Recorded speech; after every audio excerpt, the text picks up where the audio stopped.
Assignment. Transcribed starring Brian Donlevy as Steve Mitchell.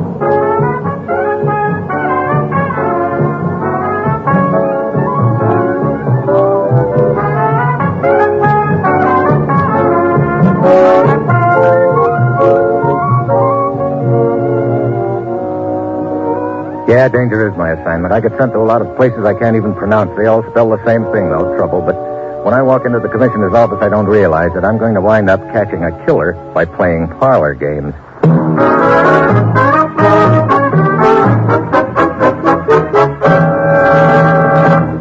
Morning, Commissioner. You sent for me? Steve, we finally got a lead on a cold-blooded killer who's been giving us nothing but trouble.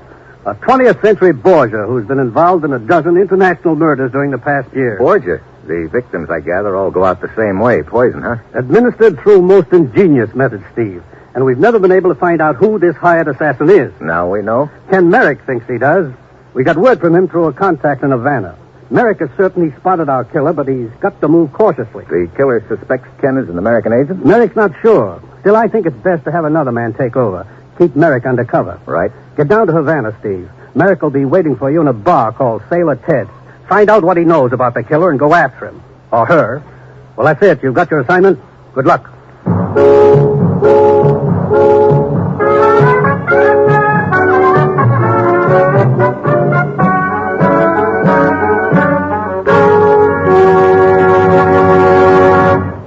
The National Broadcasting Company is presenting Dangerous Assignment, starring Brian Donlevy in the role of Steve Mitchell, colorful two-fisted government agent. At all those places of the world where danger and intrigue walk hand in hand, there you will find Steve Mitchell on another Dangerous Assignment. Magnificent musical entertainment is yours for the dialing every Monday evening on the NBC Radio Network. Yes, listen on most NBC stations to these great programs. The Railroad Hour with singing star Gordon MacRae and guest artists from Musicdom's Hall of Fame. The Voice of Firestone, featuring Howard Barlow and the Firestone Orchestra and Chorus in the melodies you enjoy hearing. The Telephone Hour, and the music of Donald Voorhees and the Bell Symphonic Orchestra. And then it's the Dinah Shore Show, NBC's new Monday night program special, starring America's favorite songbird, Miss Dinah Shore. Yes, every Monday night, listen to the best musical entertainment on this NBC station.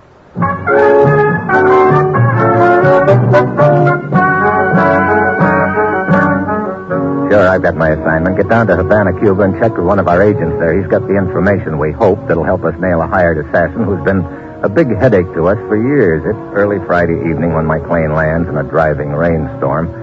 I mush on through the downpour to Sailor Ted's bar. There's a good crowd on hand, but I spot Ken Merrick right away. He seems to be having a big discussion with the bartender. I'm telling you, Sailor, you're wrong. Musial didn't bat clean up in that series. Oh, wait a minute. You sure of that? I'm positive. I went to every game. And if I remember correctly, Musial batted in the number 3 spot. Right, gents? Huh? Yeah, that's right, mister. You see, Sailor? Scotch and soda for me, bartender. Right. Scotch and soda. You see the series in 46, fella? Saw the Cat Bertine in his 3rd win. First southpaw in the history of the game to win 3 in a World Series. What a ball player, that Bertine. What's the outlook this year? Yanks and Dodgers, so the Crystal Ball boys are saying. Something in the paper here about it. Oh, you just got in from the States, huh? You mind if I have a look? Yeah, help yourself. I'm through with it. Thanks. Good to see you again, Steve. Put on a little weight, haven't you, Ken? It's a soft life, the gay, mad social world I'm in. Got real palsy-walsy with our Borgia friend. Tell me more. Better not talk here. It's not safe. Stick around. I'll get in touch with you. You can trust the sailor. He's okay. Well, I got a shove, fella. Thanks for the paper. Come on, Sailor. Come on, son. Here's your scotch, friend. Thanks. Something wrong? He sure left in a hurry, didn't he? Yeah. I think he spotted someone outside through the doorway. What'd he say? Just to stick around, he'd get in touch. So that's it. You stick around.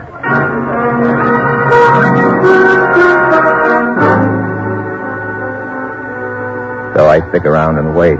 A quarter of an hour later, the sailor comes back with another drink for me, and as he hands me my change... Here.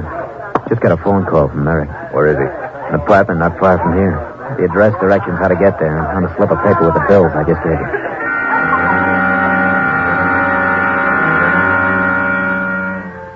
It's still raining as I head for the address Sailor's given me, 37 Avenida Ruiz.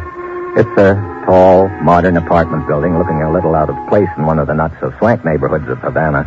The front door is propped open. I wander down the ground floor corridor and then lean on the buzzer to apartment 2. No answer. I try the door. It's open. Only light in the room comes from a small lamp on a desk near the open French windows. Merrick is sprawled out on the floor near the desk, a letter opener in his back. Yeah, he's dead. Then I hear a slight noise behind me. I jerk the lamp cord. As the slugs whistle past me in the dark, I dive across the room, roll in behind the sofa, and then the front door slams.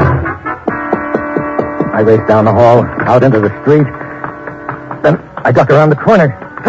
Hey, why don't you watch? Sailor, what are you doing here? Oh, I was wondering maybe you had trouble finding a place. I ran into trouble only when I got here. Somebody planted a letter opener in Merrick's back. Hey, what? Yeah, and that someone just pumped a couple of slugs at me and ducked out. You see anyone come this way? No, not a soul. You sure? Of course I am. Come on. All right. Killer could have gone the other way, you know. Slipped down the alley. Yeah. Hey, where's Josephine? Ain't she around? Should she be? Oh, sure. It's her apartment. Oh, that's right. You wouldn't know.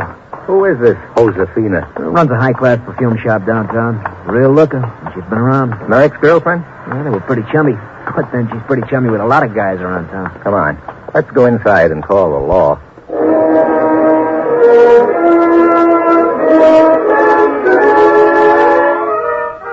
Ten minutes later, the boys from headquarters show up with one Lieutenant Armillo in charge. While I go about giving the apartment a fast frisk, I fill him in on what's happened. And you did not even get a glimpse of the killer, Senor Mitchell? Nope. But I've got a hunch there's something in here the killer wanted. What makes you think that? The killer had plenty of time to duck out of here through those French windows when I started leaning on the door buzzer. Go on, Senor. Suppose the killer wanted more time to search the room. So the killer opens the windows wide and ducks back of that screen over there. I see. You then coming into the room and noticing the windows open would assume the killer had gone out that way. I think you have something there, Senor Mitchell. Yes, I will have my men search the apartment thoroughly. Good. In the meantime, I want to start checking on something else. Oh, Sailor. Yeah, Steve. Besides this girl, Josefina, who else had Merrick been palling around with? Well, let me see now. Well, there's Alfonso for one, playboy type, interested in racing cars, horses, and women. Not necessarily in that order. Merrick, Alfonso, and Summers used to hang around a lot. Summers? Yeah, Vic Summers. Hey, he lives in this apartment building. Apartment 12, as a matter of fact. A good friend of Josefina's, too. Maybe she's up there. Maybe. Worth a try. Merrick have any other close friends, Sailor? Yeah, there's a guy named Rubin, Hungarian, I think. Merrick's known him longer than the others. Met him in Europe a couple of years ago. Was sort of surprised to run into him here in Havana. That sounds interesting. Let me get to a phone, and I'll check for you, find out where Rubin lives. Okay. While you do that, I'll run upstairs to apartment 12.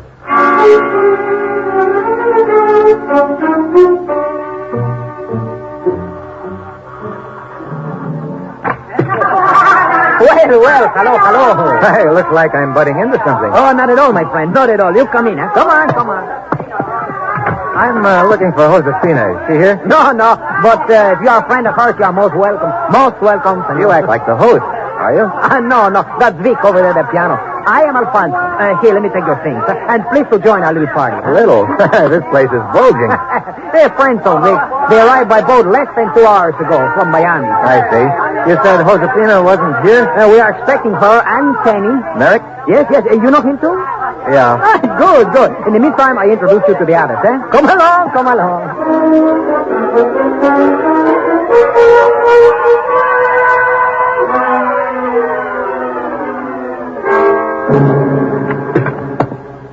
How'd you make out, Steve? Great, Sailor. I racked up 3 rumbas with a blonde from Baltimore and got her phone number. She insisted. What do you mean, Senor Mitchell? There's a party going on up in apartment 12, Lieutenant. The joint's jumping with happy tourists from the USA. You see Summers? Yeah. Alfonso was up there, too. Either one of them could have slipped away from the party, killed Merrick, and gotten back to the party without being missed. It could have all been wrapped up in less than a minute. And the girl, Josefina, she was not there? Nope. You get the Rubin's address for me, Sailor? Yeah. One of the boys works in my place. Here it is. Thanks. See you later, Lieutenant.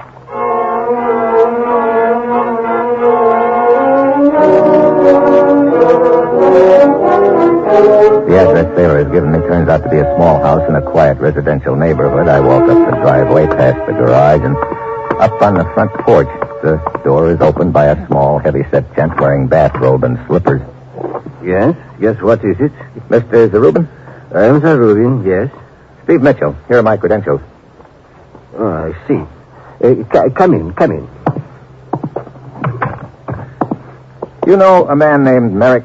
Kenny Merrick? Oh, yes, I've known him for years. Why'd you ask? He was murdered less than an hour ago, Mr. Zarubin. Merrick murdered? I cannot believe it. When did you last see him? Not for several days. You didn't see him today or earlier this evening, perhaps? No, I have not been out of the house all day or evening. I'm not feeling well. I thought it best to remain indoors. You live here alone, Mr. Zarubin? Yes, alone. Do sit down, Mr. Mitchell. I think you will find that chair comfortable. Thanks. I won't keep you long, Mr. Zarubin, but I do have to ask certain questions, routine. I understand. Of course, I will do anything I can to help you. Please, ask anything you wish. Anything.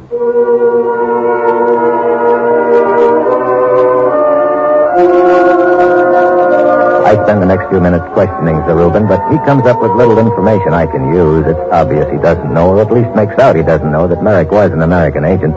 The interview finally over, I go back outside. Then I slip into the garage where a two-seater is parked. The car shows definite signs of having been out in the rain, and the motor is still warm, and that doesn't fit in at all with Zarubin's story. I start to turn around when something crashes down along the side of my head, and I stagger against the wall. A shelf loaded with bottles and cans comes toppling down, spills all over the floor, and I get a strong whiff of gasoline. Before I can shake the cobwebs out of my brain, there's an explosion. A wall of flame shoots up in front of me. I finally get to my feet, stagger through the smoke to the door, and then I hear the bolt slam shut from outside. I'm trapped. The place is going up like a matchbox.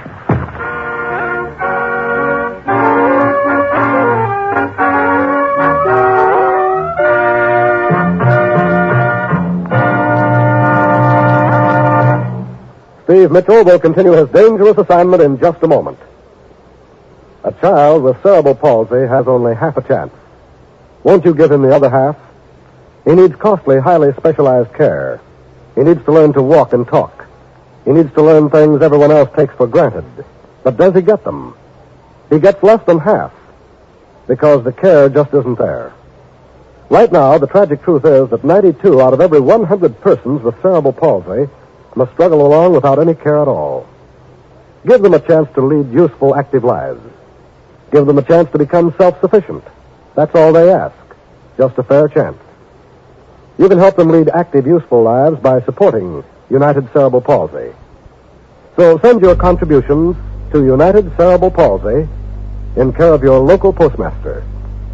And remember, friends, a child with cerebral palsy has only half a chance. Won't you give him the other half?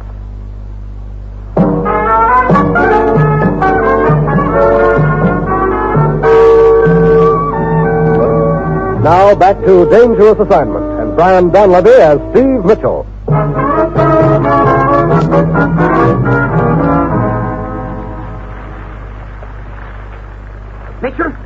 Mitchell! What? Mitchell! Oh, Lieutenant Armijo. Hey, I'm out in the driveway. See. You were carried out of the garage just in time. Oh, brother, that was too close. What were you doing in the garage? I was checking up on Zarubin's story that he hadn't left the house all evening. His car engine was warm, which meant he lied to me. It could also mean he's the gent who clobbered me and tried to give me a hot foot. No, I'm afraid not, Senor Mitchell. What do you mean? It was Zarubin who noticed the flames coming from the garage. He rushed from the house to save his car, found you inside the garage, and dragged you out. Well, that doesn't exactly fit, does it?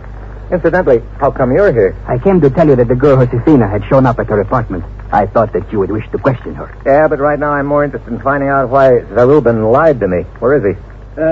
You wish me, Mr. Mitchell? Yeah, Zarubin. I understand I've got you to thank for dragging me out. It was fortunate for you. I saw the flames. Yeah, I guess it was all right. And now maybe you'll tell me why you lied to me earlier. Lied to you? What do you mean? Just what I said. You told me you didn't leave your house this evening. That's the truth. Come off it. Your car engine was still warm when I felt it, and there was fresh mud on the tires. Let's have it. Very well. I did lie to you, Mr. Mitchell, but not for the reason you think. Keep talking. I guess I became panicked at the thought of being involved in a murder. Most people do, Zarubin. You do not understand. You see, my picture in the paper might very well be my death warrant. In what way, Senor Zarubin? My name is not really Zarubin. I am Gregor Ziminov, a political refugee. I barely escaped from Eastern Europe with my life. I know there are foreign agents here in Havana who would quickly be given orders to liquidate me should my picture and new name appear in the newspapers. I see. We can check up on your background. Please do. You will find that what I tell you is true, that I was a good friend of Ken Merrick. Well, Lieutenant, I guess our next lead is Josefina, let's get back to the apartment house and have a talk with her.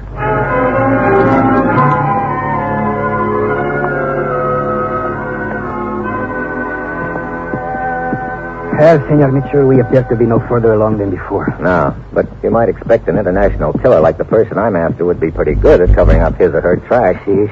Wait a minute, Lieutenant. What is it? Something I said just gave me an idea. Oh?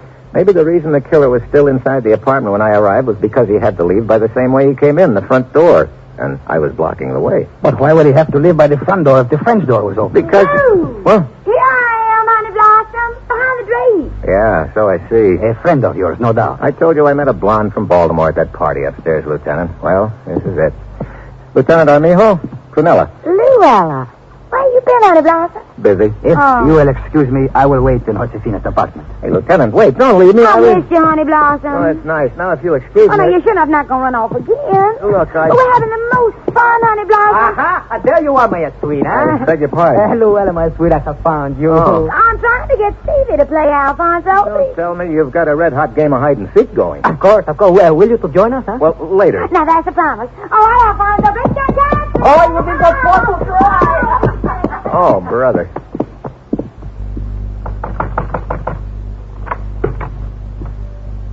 Senor Mitchell, you have given your admirer the shade. Temporarily. This is Senorita Josefina and Senor Steve Mitchell. Senor Mitchell, Senorita? I wish you to know how shocked I was to hear that Ken Merrick had been murdered. Yeah. And right here in my own apartment, I told him to make himself at home as I worked late. Do you have any idea who could have done it? I'm coming to that. Lieutenant, I started to tell you my new idea. Here it is.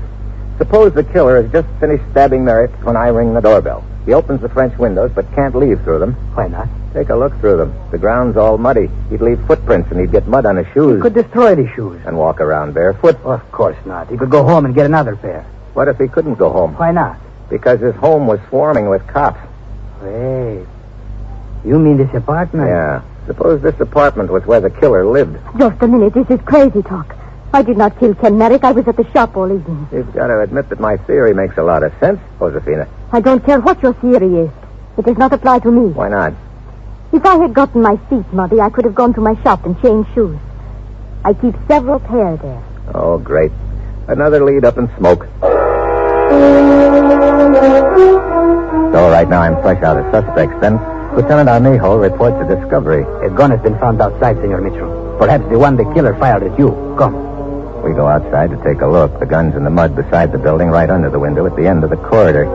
I go back in to the window, but it's locked. I raise it. Armijo looks in at me. Well?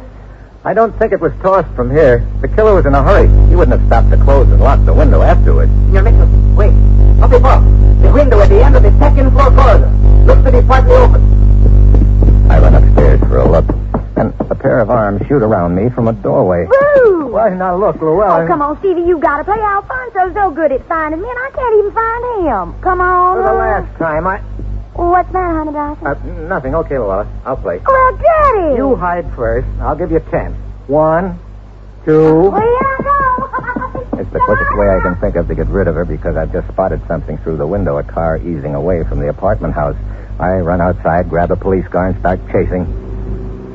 The roads are wet and slippery, and when we reach a bend just outside the city, the car I'm chasing doesn't make it.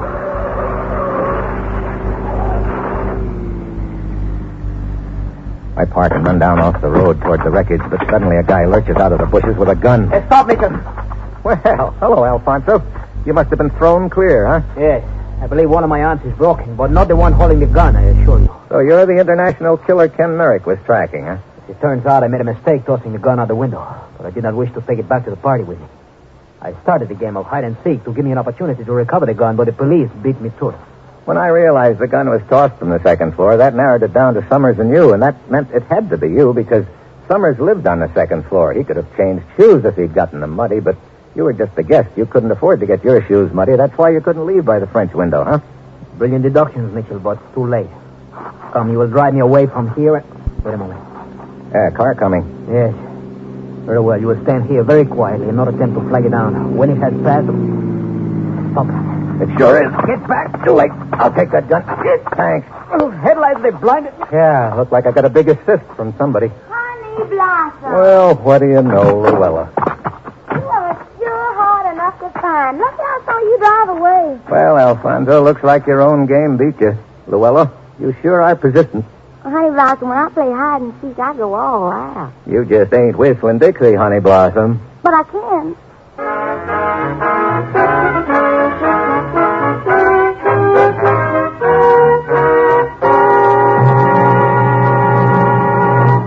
Our star, Brian Donlevy, will return in just a moment. Next Tuesday, June 2nd, NBC will broadcast directly from London, England, the coronation of Elizabeth II. During the day, you'll hear a description of the Queen's procession from Buckingham Palace to Westminster Abbey. And on the spot, word picture by 3 top NBC commentators, George Hicks, Merrill Muller, and Morgan Beatty. Following the procession comes the coronation ceremony in the Abbey. And this portion of the overseas coverage will be described by radio reporters of the British Broadcasting Corporation, the only radio coverage allowed within the Abbey. Then, following the coronation ceremonies, Britain's new Queen will return to Buckingham Palace, where she will address millions of spectators who will jam the London streets and more millions of radio listeners throughout the world. Yes, on Coronation Day, Tuesday, June 2nd, NBC will broadcast all of this important pomp and pageantry. So be sure to hear it all by keeping your radio dial set to this station on the NBC Radio Network.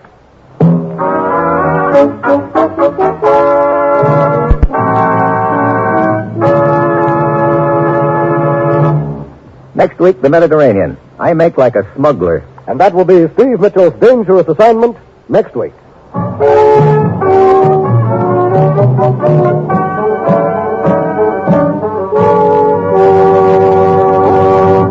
Featured in tonight's cast were Paul Duboff, Tony Barrett, Herb Ellis, Betty Lou Gerson, and Julie Bennett. This is John Storm speaking.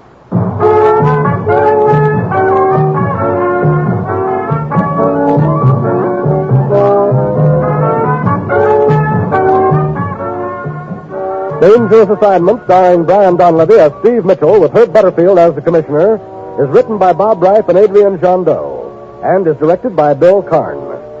Be with us again next week at this time when Brian Donlevy, starring in the role of Steve Mitchell, will embark on another transcribed Dangerous Assignment.